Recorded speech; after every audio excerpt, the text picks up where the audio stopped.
ನಮಸ್ಕಾರ ದೇವರು. ಇವಾಗ ನಾನು ವಿವೇಕಾನಂದ ಟೆಂಪಲ್ ಹತ್ರ ಇದ್ದೀನಿ ಗುರು. ಈ ಟೆಂಪಲ್ ಬಂದ್ಬಿಟ್ಟು ಒಂದು ಕನ್ಯಾಕುಮಾರಿ ಬೀಚಲ್ಲಿ ಬರುತ್ತೆ ನೋಡಿ, ಎಷ್ಟು ಅದ್ಭುತವಾಗಿದೆ ಅಂತ ಹೇಳ್ಬಿಟ್ಟು ಟೆಂಪಲು.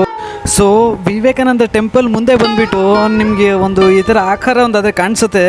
ಬಂದ್ಬಿಟ್ಟು ಒಂದು ದಿಕ್ಸೂಚಿನ ಆದರೆ ಅಳವಡಿಸಿದ್ದಾರೆ. ನೋಡ್ಗುರು ಯಾವ ಥರ ಇದೆ ಅಂತ, ಎಷ್ಟು ಅದ್ಭುತವಾಗಿದೆ ಅಂತ ಹೇಳ್ಬಿಟ್ಟು. ಈ ದೇವಾಲಯ ಬಂದ್ಬಿಟ್ಟು 1970 ನಿರ್ಮಾಣ ಮಾಡ್ತಾರೆ. ಒಂದು ವಿವೇಕಾನಂದ ಅವರ ಒಂದು ನೆನಪಿಗೋಸ್ಕರ ಸುಮಾರು ಲಕ್ಷಾಂತರ ಜನರನ್ನು ಆಕರ್ಷಣೆ ಮಾಡುವಂತಹ ದೇವಸ್ಥಾನಗಳಲ್ಲಿ ಇದು ಒಂದಾಗಿದೆ.